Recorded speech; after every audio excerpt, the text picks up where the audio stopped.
Let's open our Bible in Mark chapter 5. Mark chapter 5, verse 13 hanggang verse 19. Sagad na natin hanggang 20. Mark chapter 5, verse 13 to 20. This is the story of a man na meron po siyang legion. Okay, so that's the story na pinagaling siya ng ating Panginoon. Ganito po ang ating matutungayan. Mark chapter 5, verse 13 to 20. And for with Jesus gave them leave, and unclean spirits went out and entered into the swine. And the herd ran violently down a steep place into the sea.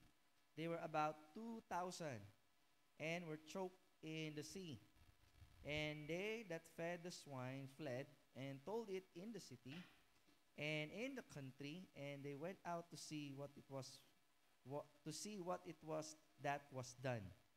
And they come to Jesus and see him that was possessed with the devil and had the legion, sitting and clothed and in his right mind, and they were afraid. And they that saw it told them how it befell to him that was possessed with the devil, and also concerning the swine. And they began to pray to depart out of their coast. And when he was come into the ship, he that had been possessed with the devil prayed him that he might be with him. Howbeit Jesus suffered him not, but saith unto him, Go home to thy friends, and tell them how great things the Lord had done for thee, and had compassion on thee. And he departed and began to publish in Decapolis how great things Jesus had done for him. And all men did marvel. Muli, Panginoon, salamat po sa oras na ito. Minsan pa, Ama, kami po humingi ng paglilinis na nagmumula sa inyo. Father, we ask for your wisdom that we ask to continue to guide us. And Lord, we may apply into our daily life the lessons that we're about to learn. Father, we ask that you continue to move in our midst, that the Spirit may continue to convict us and change us, and eventually, Lord, that our lives can give a fruit that will give a smile in your face, O God. Lord, pinagpapasalamat po namin ang lahat ng ito sa inyo. Salamat po, ito po aming dalangin sa pangalan ni Jesus. Amen at amen. Mari po tayo mo po. The proof of a renewed man. The proof of a renewed man. Ang katunayan ng isang tao na may binagong buhay. O isang patunay na isang taong binago. Okay? Now, lahat po tayo, we all claim and we all profess that we accepted the gift that is in Christ, the reason why we became Christians. Tama? Tinanggap natin yung regalo ng kaligtasan na inaalok sa atin. Kasi ito nga yung nagbigay ng daan. Sapagkat wala ng ibang daan ang pwede pang makapagbigay ng kaligtasan sa tao maliban sa ginawa ng Panginoon. But one thing is for sure, mga kapatid, every person who encountered Jesus, magkakaroon po lagi ng pagbabago. Every time, especially in the New Testament, when the Lord Jesus came to earth, every time that someone encountered Jesus, their life is never the same. Diba? Their life is never the same. Hindi na kagaya ng dati. Exactly every time that they encountered Jesus, laging nababago. Lahat. Mapademonyo man yan, mapabaliw man yan, a foolish person, or simply a man who needs a direction in his life, pag na-encounter nila ang Panginoon, sigurado mababagong buhay nila. Kaya nga, it's a big question for a person na nagsasabing nakakilala sa Panginoon, pero walang binagong buhay. Naintindihan po niyo? Malaking question o malaking katanungan ang nagpo-profess, sasabihin niyang nakilala niya ang Panginoon, pero walang pagbabago. At mas malaking question na sinasabi niyang tinanggap niya ang Panginoon, pero pamumuhay niya, pamumuhay ng sanlibutan. Mas nakapagtataka yun. Kasi nga, every time a person encounters Jesus, their life will never be the same. Ibang-iba na po siya. Kaya nga yung sinasabing 2 Corinthians 5:17, totoo po yun. Ang sino man ang nakikristo, isa ng bago. Bagong ligo? Bagong pananaw? Hindi isa ng bagong nilalang. So therefore, pag bago kang nilalang, alam mo yun, your identity, your purpose, your plan, your direction, everything, dapat sa Panginoon na lagi. Hindi yung para bang nag-start ka sa kalate and it will be changed. No. Ang sabi ng Panginoon, bago na. Kaya kung hindi mo nakikita yung sarili mo na wala kang pinagbaguhan, ibang Kristo tinanggap mo. Hello? Amen? I'm not asking kung ikaw ba ay lumaki sa church. Hindi rin tinatanong kung ang mga magulang mo ba ay Kristiyano na. That's not the question. Ang laging itatanong sa atin, anong naging dahilan ng pagbabago ng iyong buhay? Diba? Kung sasabihin mong si Kristo ang dahilan ng pagbabago, mabuting pagbabago po yan. Ngayon, kung walang pagbabago, hindi si Kristo ang tinanggap mo. Ganun lang kasimple. Kasi ang nakakakilala kay Kristo, may pagbabago ng buhay. Now, in our story, okay, it's a story of grace. It's a story of mercy. Bakit natin sinabi? Sa dinami-dami ng tao during that time, hindi pwedeng sabihin na natin makakilala itong taong inalihanan ng, alam mo yun, sandamakmak na demonyo. Why? Kasi naparito ang Panginoon para iligtas ang kanyang bayan. Sinong bayan to? Israel. Samantalang ito, hindi ito Israelite. Bakit? Pansinin nyo, ang Israel, ang inaalagaan nila, tupa. Pero doon sa lugar kung saan sila napadpad, ano inaalagaan? Ano yung herd meron sila? Baboy. Why? It indicates na kung ano yung inaalagaan nila, yun yung ihahandog po nila sa Diyos po nila. During that time, sir, pag Israelite ka, ang handog, tupa. So therefore, it is impossible for this person na makatagpo ng kagalingan at kaligtasan maliban sa Panginoon. So kaya nga sabi ko po kanina, it's by God's grace and God's mercy na natagpuan ng Panginoon ang taong ito. Mercy, kasi paano siya makakatagpos ng Panginoon samantalang may demonyo siya sa kanyang katawan. Hindi lamang isa, hindi lang dalawa. Ano sabi dyan? Legion. Napakadami po nun. So dito sa pagkakataong ito, it's only by God's grace in the same way na iniligtas ka ng Diyos. Hindi ka iniligtas ng Panginoon dahil special ka. Kasi sa harapan ng Panginoon, walang special. Amen? Hindi ka special. Okay?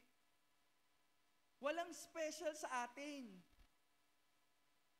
In fact, hindi ganun ang Panginoon eh. Kaya nga, ayon sa awa, ganun ba yung mercy? Yeah. Ganun yung mercy ng Panginoon eh. Di ba? Because of God's grace, meaning to say, you are not entitled for that kind of salvation, and yet God chose you to be the recipient o tagatanggap ng kaligtasan. Kaya nga yung ginagawa natin paglilingkod, hindi nga actually dapat maituturing yan na alam mo yan, para bang utang na loob ng Diyos sa atin. Hindi yung ganun eh. Kaya wala tayong pagmamalaki. Diba? Kaya, isang kakapalan ng mukha na maglilingkod ka sa Panginoon tapos late ka pa.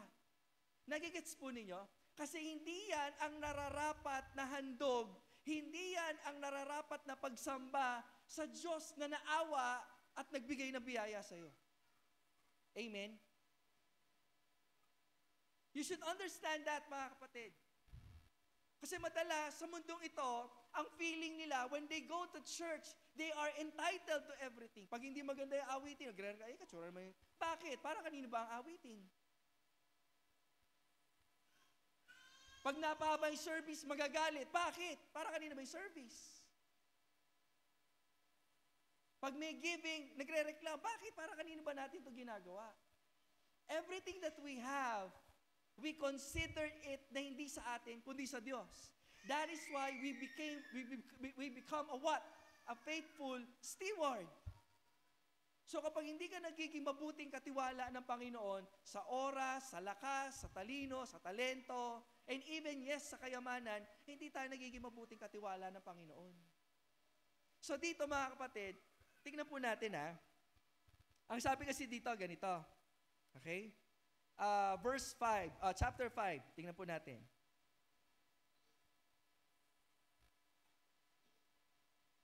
Atras natin sa verse 12. And all the devils besought him, nakiusap yung diablo. Okay? Bakit naman makikiusap ang diablo kay Kristo kung tao lang siya? Amen? Hello? Kasi sinasabi ng iba, si Kristo, tao lang. Sige nga, ba't makikiusap ang diablo sa tao? Samantalang mas makapangyarihan ang diablo sa tao. Hello? Amen? Amen? Mas makapangyarihan ng diablo. Ngayon, hindi ka pwedeng i-overpower ng diablo unless na dayain ka niya to give him the authority.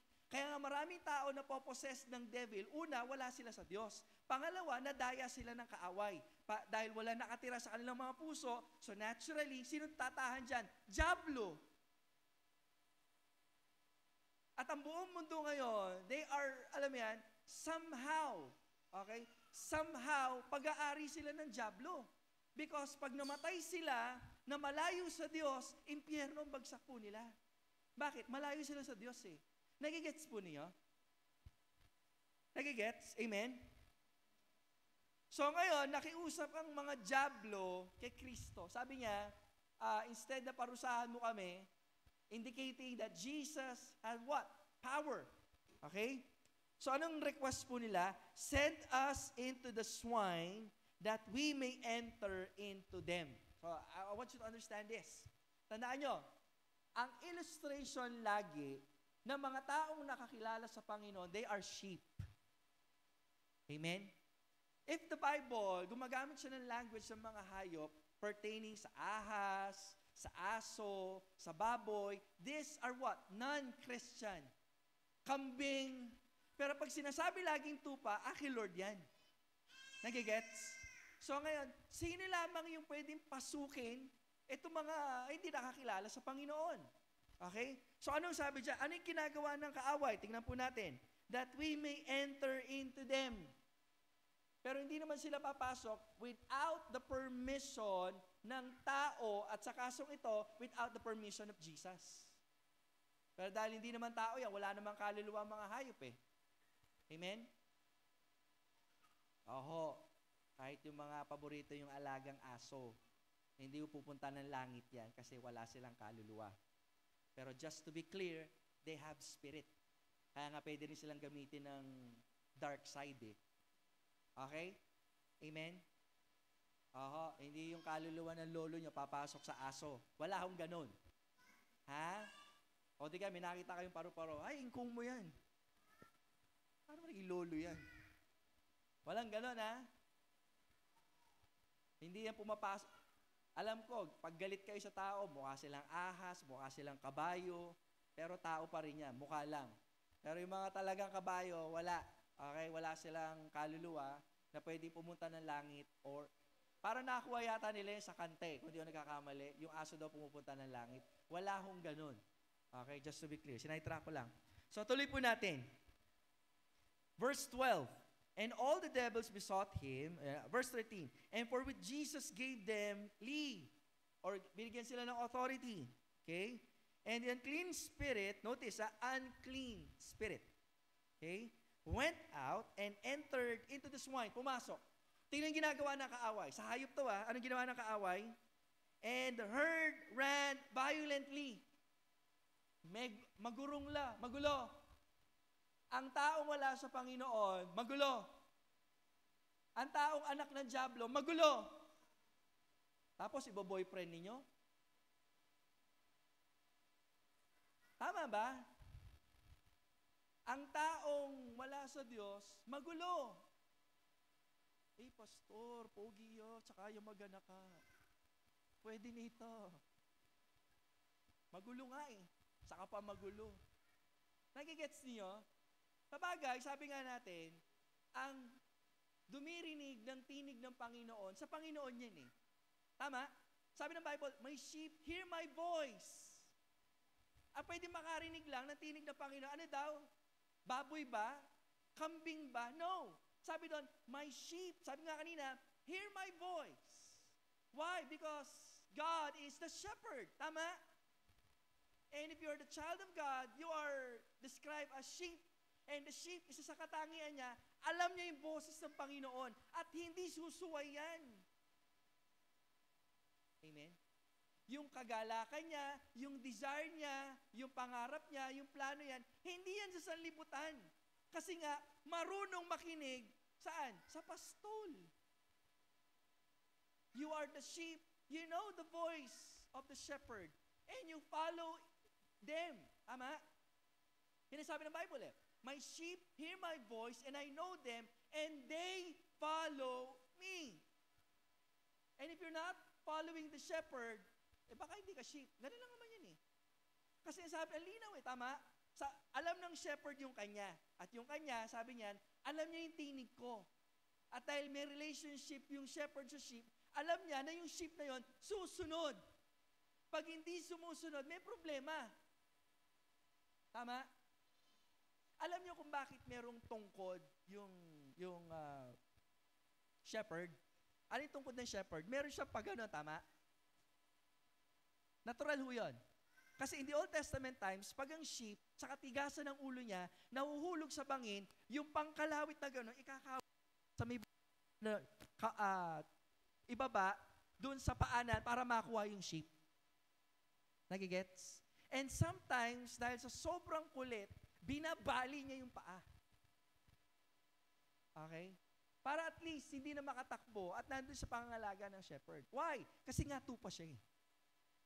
Kaya mapalad kayo kapag kayo itinutuwid sa lahat ng pagkakamali na meron tayo. Amen? Masakit. Sige nga, sino dito nabalian ng, ay, nakakatuwa naman. Alam mo yun, may bali ako sa kamay. Wala hong ganun. Masakit. Ngayon, kapag tayo tinutuwid, kasi gusto kang iligtas ng shepherd saan? Sa kapahamakan. Balik tayo. The swine, not the sheep, the swine ran violently. Ganun ang ginagawa ng kaaway. Nung di pa tayo nakakilala sa Panginoon, ang diablo, gagawin niya, sisirain niya yung pakiramdam mo, yung senses mo, para hindi mo maintindihan ang pagtawag ng Diyos. Kaya nga, it's a miracle na tayo'y nakakilala at some point ng buhay natin. Kasi hindi talaga natin makikilala ang Diyos. Bakit? Wala tayo sa Diyos. Nakikinig po ba kayo? Kaya nga, imposible sa isang tao na makaintindi ng anumang bagay na pang makadiyos unless na maawa ang Diyos sa kanya at buksan ang kanyang kaisipan. Nakikinig po ba kayo? Kaya nga, hirap mag-evangelize eh. Kaya kung bakit kayo inaalipusta, natural. Hindi nila alam yung mga spiritual na bagay. Nagigets? Kaya nga, we're praying to God to give us, alam mo, a strategy on how to approach people. Kasi hindi na ubra sa kanila, may dala-dala kayong Bible, tapos talagang full ano ka. Tapos alapitan mo ba, Brad, sabi sa Bible, ganito. Although, alam naman natin, ang salita ng Diyos, pwede makapagbukas ng isipan. But the fact na makikita ka niya at first, magiging sarado ka agad utak niyan. Nagigets po niyo ako? Because again, the spirit of the devil hinders them to understand the calling of God. At kapag hindi pa rin nila naririnig yan, they ran violently. They're running around. They're living around. They're fooling around. Why? Wala yung Espiritu ng Panginoon. Kaya kung ano yung pinaggagawa, kung kanino sumasamang barkada, kung ano-anong libangan ang ginagawa, nagigets po yung ba nangyayari sa mundo po natin? Yan ay epekto na pasama ng pasama ang mundong ito dahil sa ginagawa ng kaaway. If they are not running around, they are walking around endlessly. Wala eh, kasi nga, alam mo, wala silang spirito ng walang direksyon. Kaya kapag Kristiyano ka na at wala ka pa rin direksyon, magtanong ka na kaagad. Kasi dapat may direksyon ang buhay mo. Sige nga, kayong mga kalalakihan, kayong mga young people, anong direksyon na pinapatungan? Kung hanggang ngayon, puro laro pa rin kayo, hindi kayo sa Diyos. But if you are in God, inihahanda mo yung sarili mo bilang isang tao na ang buhay mo, ipaglilingkod mo sa Diyos, that someday, magkakaroon ka ng pamilya. Anong ginagawa mo? Dinidevelop mo yung sarili mo. Ganon din sa mga kababaihan na, mo puros pagpapalago. Lahat na lang ng tao ngayon, malago na lang. Bakit? Lahat ba kayo tatakbo ng Miss You? Hindi napansin. Hindi na uso ang laban ng pagandahan ngayon kasi lahat ng tao ngayon maganda na eh. Ready na po sa Maganda na eh. Isipin nyo yun. Your goal sa buhay mo, young people na babae at lalaki, is for you to become a godly man and woman of God. Kung kayo magpapamilya, nakaready na ba kayo? Diba? Huwag niyong sasabihin sa akin, mga kapatid, na alam mo yan, ang Diyos ang bahay. Yes, naniniwala tayo doon. Pero ako naniniwala din na binibigyan tayo ng talino ng Diyos para makapaghanda ka sa kinabukasan. Kaya kung hanggang ngayon wala kayong ginagawa, anong gagawin? Magtatrabaho kayo? Kaya ano nangyayari? Ganito nangyayari, oh. Pag humingi kayo ng trabaho, binibigyan ng trabaho, may Sunday. So ano ngayon nangyayari? Naapektuhan ang relasyon nyo sa Diyos. Tama, mali? Yan ang nangyayari. Pero kung ngayon pa lang, natututo na kayo paano magbanat ng buto, paano magtabi, mag-ipon, magbigay sa gawain ng Panginoon, magbigay sa magulang, diba? Paano disiplinahin ang sarili. Kung hanggang ngayon, pagbubuhos pa lang ng CR, di nyo na alam gawin, tamad kayo, ano mangyayari sa inyo? If you are not a disciplined person, paano tayo bibigyan ng success sa Panginoon? Because a godly man and a godly woman is a disciplined person. Hindi yung, alam mo yun, kung saan yung barkada, doon ka, sana magbigay na kayo ng lugar sa paglago. Kasi puro iniisip mo, kung saan yung barkada, doon ka, hindi ganyan ang buhay Kristiyano, mga kapatid. Ang buhay Kristiyano lagi, Lord, ano ba yung gagawin ko? May paninindigan. Sana nagiging goal nyo, habang tumatanda kayo, may magulang kayo, di ba? Somehow, nakakatulong ka na, somehow, natututo ka na manindigan. Total, sasahop na ako, bigay mo naman sa akin ang araw na to para maipagsamba ko sa Panginoon. So that malaman nila, anak ko may paninindigan. Bata pa lang, binabawalan ko na, pero ngayon, talagang, alam mo yun, sa may magalang na paraan, of course. Nagigets po ninyo? Pero kung ngayon, wala pa rin pagbabago, mga kapatid, dapat natin tanungin, talaga nga ba nakakilala sa Panginoon? Itong mga lalaki na ito, na mga kabataan, are you standing someday as a godly man? O hanggang ngayon, mamais pa rin kayo. Bakit? Pangarap nyo bang tumayo sa comedy bar?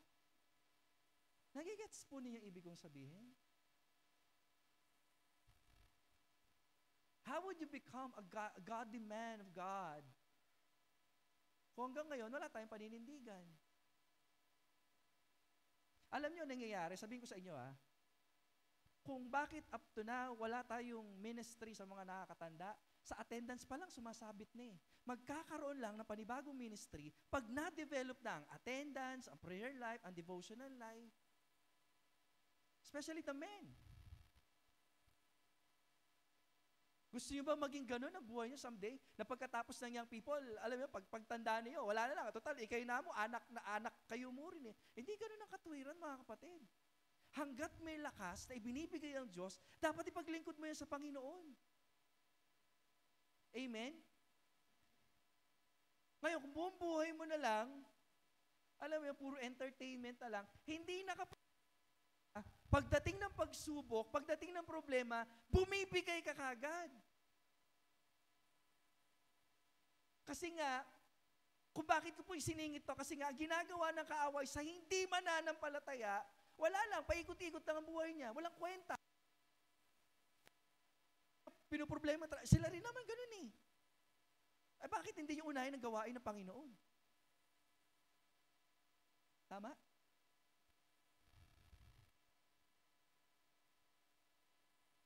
Ayun ang sabi dyan, no? Diba? And the unclean spirit went out and entered into the swine, and the herd ran violently. Kasi gano'n ginagawa ng diablo eh. Kaya nakapagtataka kung hindi na ang diablo ang nasa iyo, kundi ang spirito na noon, iba na. Kabaliktaran. They will walk peacefully or they will stay peacefully. Bakit? Alam nila kung sino tinanggap nila eh. Nagigets? Ano pa sabi dyan? Okay?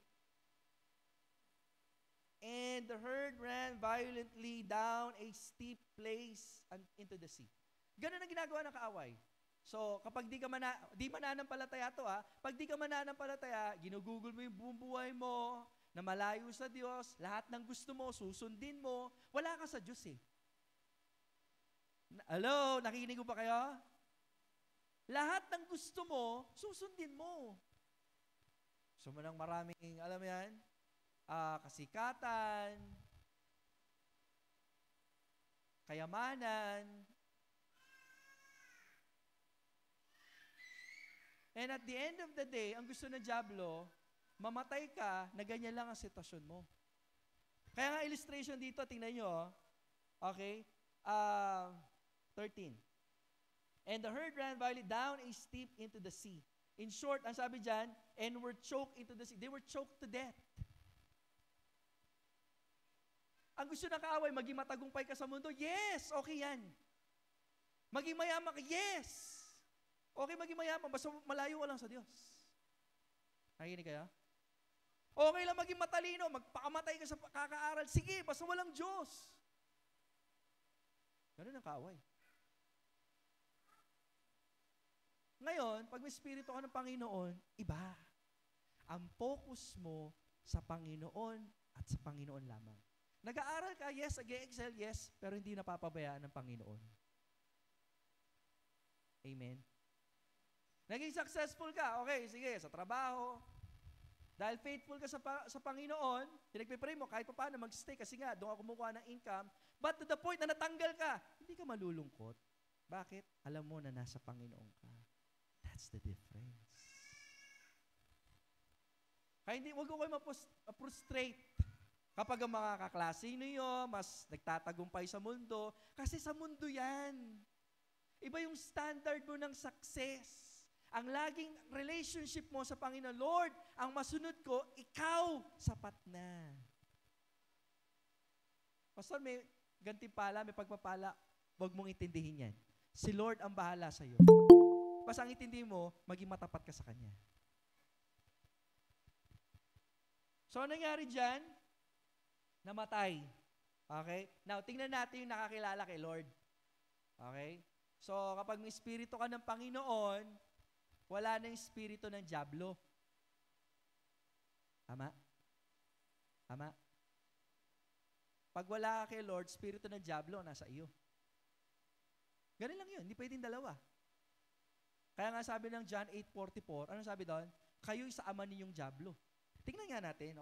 Tingnan niyo John 8:44. Makikita naman natin dyan eh. Kayo'y sa inyong amang diablo. Ang sakit niyan. Hindi mo pwedeng sabihin sa unbeliever, aawayin ka yan. Sabi mo, Brad, unbeliever balo mo sa diablo ka. Naniwala ka, lahat ng hahawakan sa'yo, ihahampas sa iyo.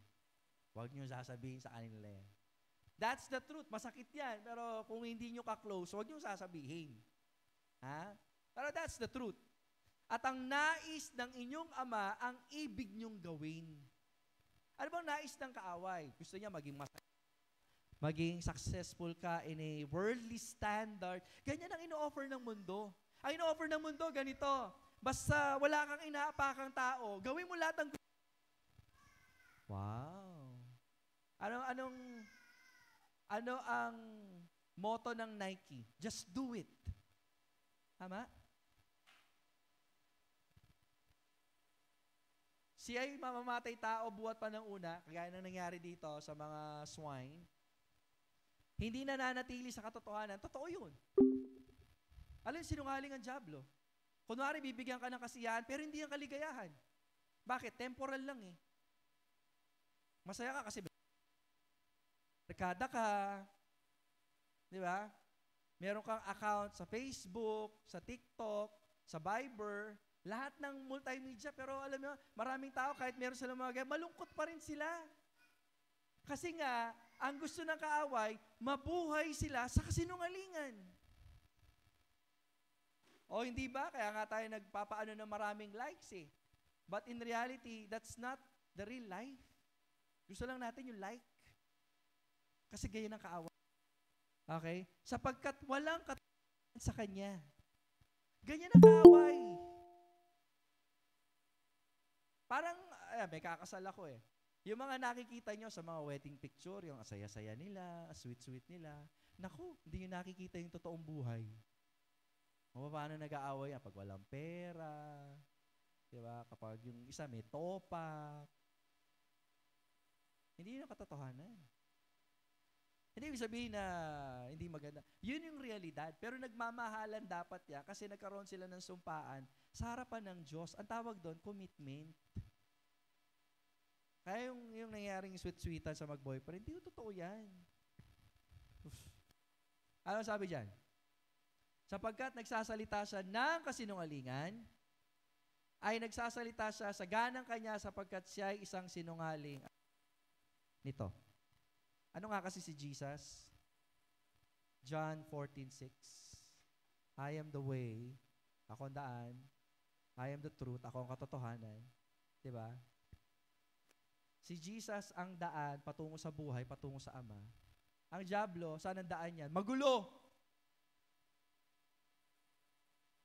Sabi ni Jesus, ako'y katotohanan. Sabi ng John 8:44, siya daw yung kasinungalingan. Sabi ng John 8:44, siya'y mamamatay nung una pa. Sino si Jesus? I am the life. So let us check our lives. Kung alam mo yun, kung meron pa tayong proof of renewed life. Nagigets niyo po ba, mga kapatid? Hindi na ho bago itong mga to, pero sana maging, alam yan, eye-opener po ito kung totoong nakakilala tayo sa Panginoon. So, tingnan natin. Verse 14, and they that fed the swine, yung may nag-aalaga, hindi shepherd ang tawag sa kanila. Okay? And told it into the city and in the country, and they went out to see what it was done. Tinignan ko ano nangyari. Verse 15, and they come to Jesus and see him that was possessed with the devil. Ano yung nangyari? So, nung una, okay, ang nangyayari dito sa inaalihanan ng demonyo, atras tayo. Verse 4, verse 3, chapter 5, verse 3. O verse 2. Okay, verse okay. Isang lalaki na may karumal-dumal na spirito. Grabe yung pagkatagalog, ano? Karumal-dumal! Kapag wala ka sa Panginoon, yan ang description. Karumal-dumal. Equivalent siya ng kadiri-diri, kahindik-hindik. Alam mo yun? Basta kadiri-diri, alam niyo na yan. Verse 3. So, saan daw nakatira? Sa libingan, sa sementeryo. Sino matinong tao ang titira sa sementeryo? Pero wala nga kasi siyang spirito ng matinong spirito eh. Di ba?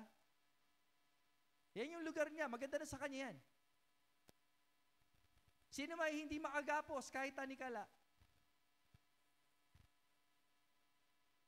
Ano daw yung accessory na meron siya? Porceras, relo? Hindi, tanikala. Sunod, verse 4. Madalas siya ginagapos ng mga damal at mga tanikala, tanikala sa kamay. Yung tanikala na may bola, that is damal. Okay, just for you to ano. Okay? At pinagpapatid-patid niya ang mga tanikala. Okay, kakaiba siyang lakas. Okay? Hindi mabuting lakas yan. Ha?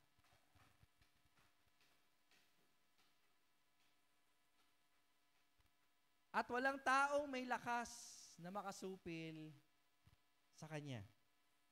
Verse 5. At palaging gabit araw ay nagsisisigaw. In short, wala hong normal sa taong ito. Gets? Check natin ha. Una, wala siyang damit. Nandun ba?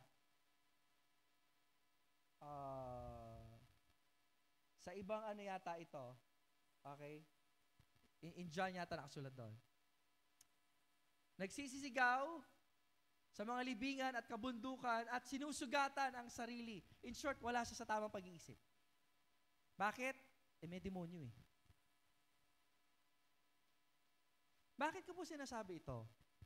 The life of a person without Christ is different from those people who encountered Jesus in their life. Kaya ano na-encounter ng taong ito, si Jesus, ano yung nangyari? So balik po tayo, lundag tayo sa verse 15. Ano daw nangyari sa kanya? Okay? Ang sabi dyan, okay, nakapanamit. Una, wala siyang damit. Okay. Matino ang kanyang isip. Sabi siya, nagsisisigaw, nakatira sa libingan, di ba? Hindi mo matino yun. Tama? Tama? Hindi matino yun, tama? Matino ba yung tumitira sa libingan? Matino ba yun? Normal ba ng tao yung ganon? Matino ba yun? Yung sumisigaw ka na lang bigla? Ha? Matino ba yun? Matino ba yung sumisigaw pag nananalo sa uno? Yan na si pastor. Yan na, nagsimula si pastor. Yan na.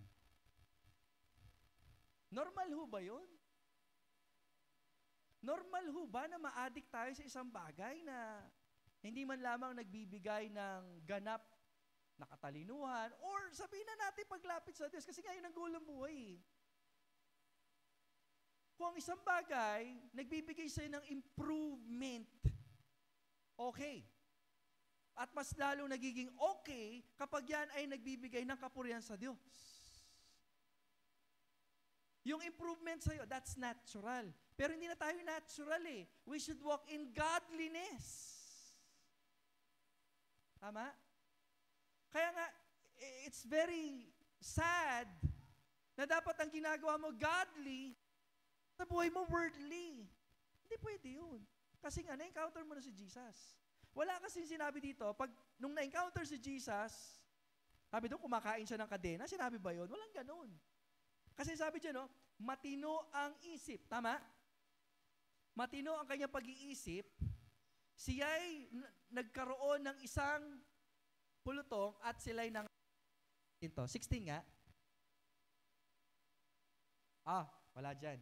Sabi kasi dito, and they come and see him that was possessed with the devil and had the legion sitting and clothed, nakadamit, nakaupo. Samantalang ito, hindi mapakali. Sumisigaw saan? Sa libingan, sa kabundukan. Pero dito, payapa. Nagets niyo? Payapa siya na nakaupo. Okay? Sitting. Actually, in the book of John yata yun eh. Na nakaubad siya, nakasulat, at he is sitting at the feet of Jesus. Wala na mas gaganda pang lugar, hindi Boracay, hindi Palawan, saan pa man. Kundi saan daw? Sa paanan ni Jesus.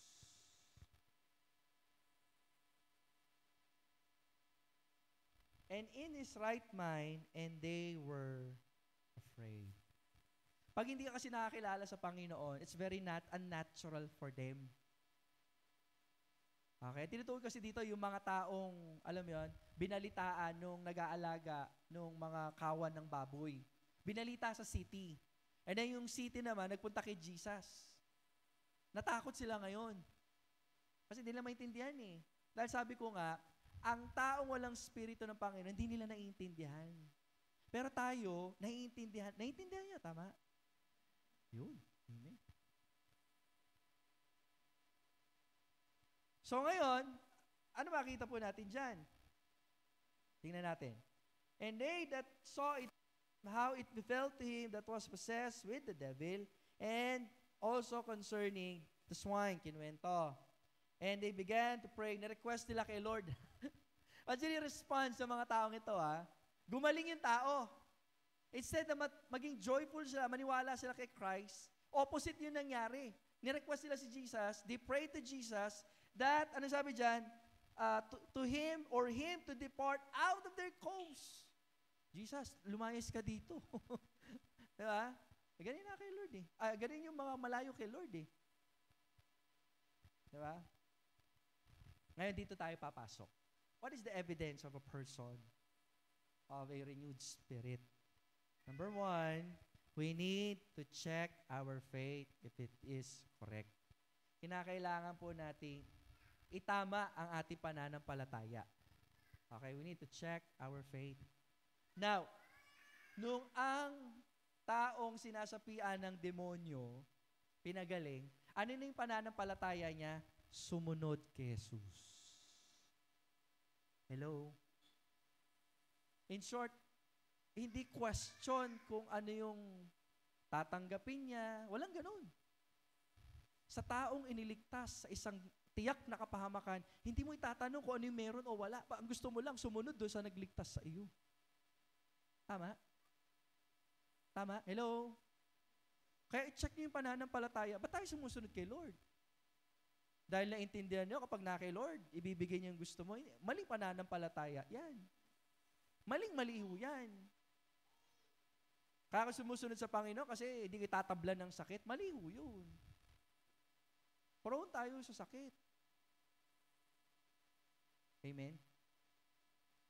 Hindi ako magtatayo dito ng kasinungalingan na pag tumanggap kayo, hindi kayo tatablan ng sakit.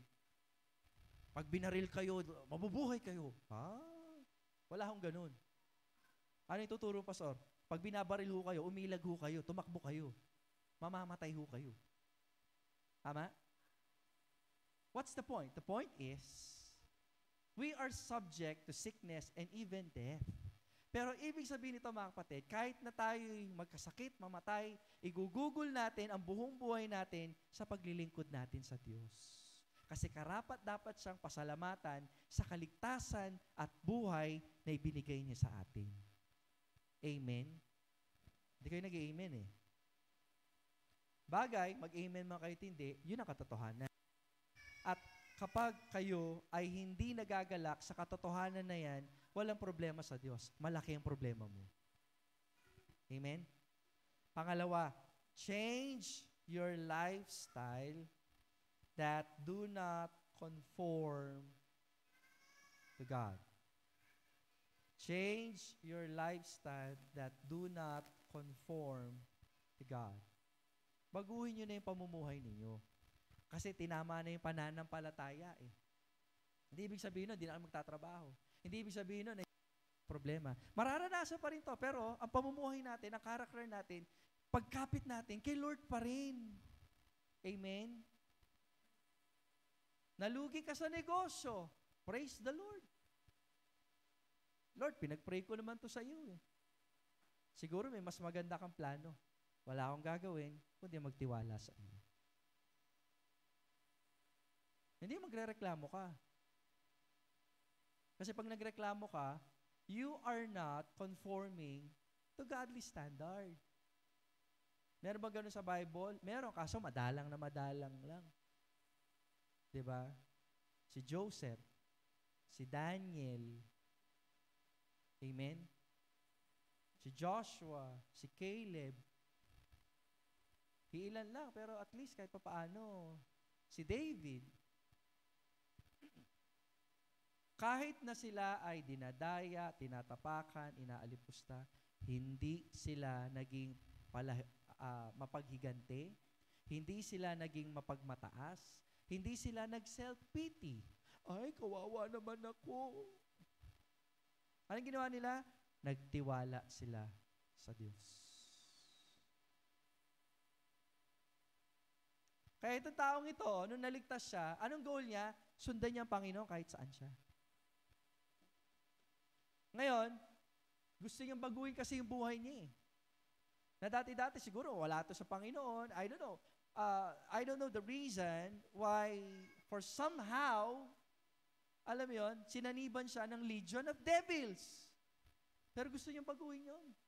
Pero pansinin sinabi ng Lord, tingnan natin. Now, verse 18. And when he was come into the ship, ito tong napinagaling, he that had been possessed with the devil prayed him that he might be with him. Ang gandang prayer nun eh. Tama? Pero alam niyo, may masigit na plano ang Diyos. Ano yung request nung pinagaling? Lord, pwede ba kitang makakasama sa kama magpunta? Sinabi ba ng Lord? Actually, hindi niya sinabi yun. Ang sabi ni Lord, no! Wala yung word na no. Pero dito, ang sabi dyan, Jesus suffered him not. Ayan sa verse 19 ba? Hindi niya itinulot. So it's a no. Dahil ayaw niya ba dito? Hindi. Alam bakit? Kasi may plano ang Diyos. Nakinig ba kayo? May plano ang Diyos. Ayan Anong sabi niya? Umuwi ka. Okay? Di ba ito yung time na nagtatawag si Lord ng mga disciple, etc. Alam niyo, mas matalino ang Panginoon. Minsan na ayaw natin eh. Pero huwag ka na makipagtalo kasi wala yung idudulot sa iyo. Ito na lang isipin mo, iniligtas ka ng Panginoon para sumunod ka sa Kanya. Hindi ka iniligtas sa Panginoon para magreklamo. Kasi ang daming Kristiyano ngayon, mareklamo lo. Bakit ganito ang buhay ko? Bakit ganito yung mga anak ko? Bakit ganito yung trabaho ko? Huwag ka na magreklamo kung bakit ka na iniligay ng Diyos dyan. Kasi sa ganyang sitwasyon, sa ganyang pamilya, sa ganyang relasyon, diyan ka pagpapalain ng Diyos. Ano dapat gawin? Maging masunurin ka. Then therefore, you should change your lifestyle.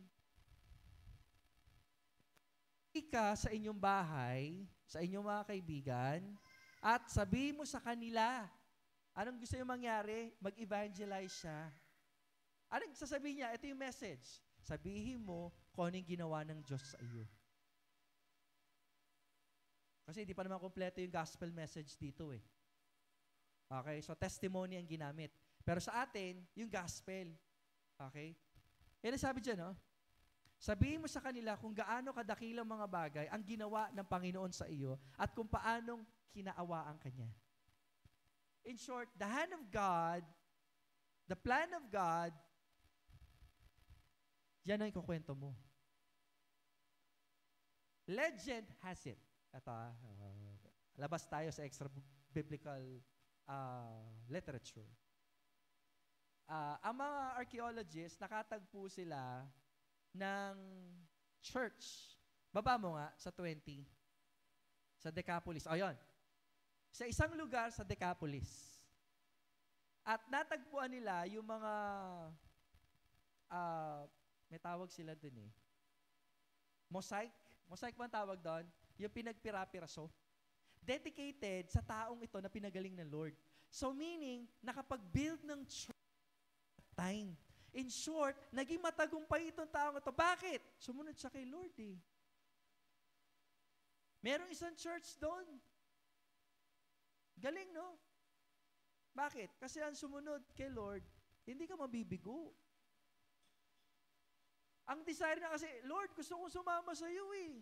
Ano sabi ng Lord? Hindi nga kasi. Uwi ka ng bahay mo. Lord, yun yung gusto ko eh.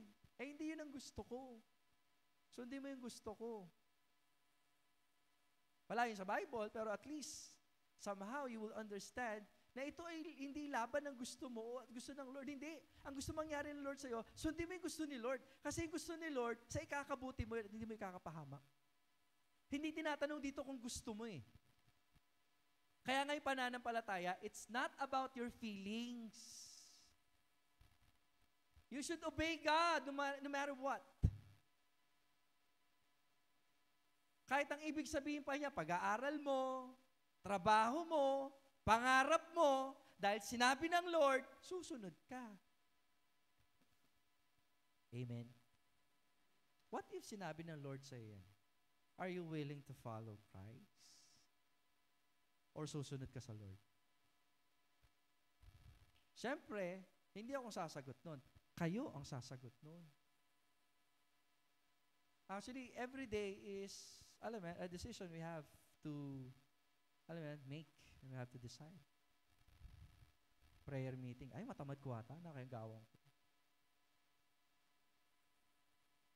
Ay, ating giving king church, na ano kayang gawang? Ay, manaos lang volunteer para magturo ng Sunday school. Anong gagawin ko? Anong susundin mo? Yung trip mo? Yung nararamdaman mo? O yung kalooban ng Diyos? If I were you, you have to follow what this man did. And what he did is, he followed the will of God. Nagtagumpay? Nagtagumpay. Actually, kahit hindi nila natagpuan yung mosaic, yung temple o yung church during that time, ako naniniwala, ang gantimpala, pag nakaharap niya na si Lord, ano yung maririnig niya? Well done, thou good and faithful servant. Sana ganun yung desire natin, ano? Na matuto tayong sumunod sa ating Panginoon. Number 3 and last, we need to challenge our God-given opportunities to serve. We need to challenge our God-given opportunities to serve. Binibigyan tayo lagi ng pagkakataon ng Panginoon. Kagaya ng taong ito. Sabi, go home to thy friends and tell them how great things the Lord had done for thee and hath had compassion on thee. Ano ginawa niya? So verse 20, and he departed. Sumunod siya kay Lord. Ayun, no? Yumaon ng kanyang lakad at nag-ihayag sa Decapolis kung gaano kadakilang mga bagay ang sa kanya'y ginawa ni Jesus at nangagtaka ang lahat ng mga tao. Mga kapatid, do you have the proof of a renewed man? Kaya siguro hindi ka nagtatagumpay sa lahat ng lakad mo, pagtatrabaho, pamilya, o kahit sa simpleng kapayapaan. Baka hindi ka pa totoong nakakilala kay Lord. Bakit hindi mo makontrol ang mga anak mo? Alam mo yun, wala kang kapayapaan sa sarili mo. Lagi kang galit, lagi kang inggit, lagi kang balisa, lagi kang tuliro. Kasi dapat yung marka ng na kay Lord, iba na eh. Tama? Wala namang masama kung tatanggap uli kay Lord. But this time around, isuko na natin ng totoo. I don't care kung nabaptize na ho kayo. Pero kung wala pa rin ganyan, it's about time for us to accept the salvation that is in Christ. Sakad ba dapat iligtas ng Panginoon? Baka hanggang ngayon, may galit ka pa rin sa puso, isuko mo na yan kay Lord. Baka may tinatago ka pang kasalanan, isuko mo na yan kay Lord. Yeah, even nasa online, kung nakikinig man kayo sa online or face-to-face, it's about time, mga kapatid.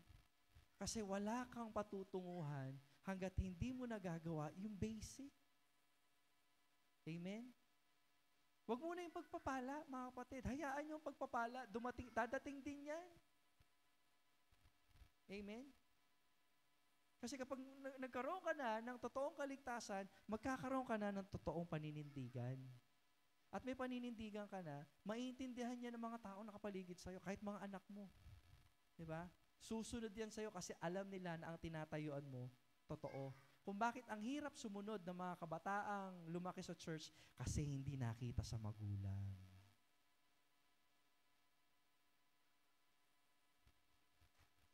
Am I being judgmental? No. I'm just a mouthpiece ng Panginoon that if ever man sa inyo, the up to now, ganyan pa rin, suko niyo.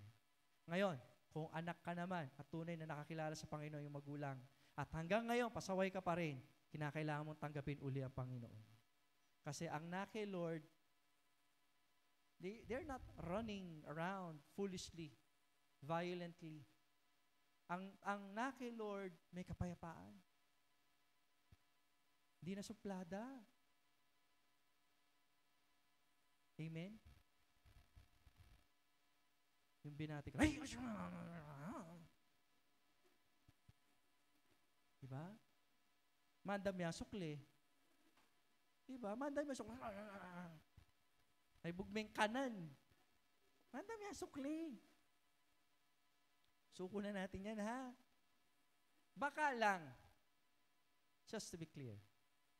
Kasi ang iglesyang ito dapat na maging pundasyon niya, ang lahat ng tao dito nakakilala sa Panginoon, binago ng Panginoon at patuloy na babaguhin ng Panginoon. Binago ng Panginoon, meaning to say, ligtas na. At along the way, kung meron pa rin, patuloy na binabago ng Panginoon. Bakit? Kasi ligtas na siya. Yung paggabay ng Panginoon ay nandoon at patuloy na ang Diyos ang nagtuturo sa kanya sa daan na dapat niyang lakaran. Amen? That is the proof of a person na meron na pong binagong buhay na nanggaling sa Panginoon. Tayong lahat ay tumayo, tayo po'y manalangin. Di Ama, kami po'y nagpapasalamat sa oras na ito. Salamat sa patuloy na pagbabay. Salamat sa patuloy na pagtuturo.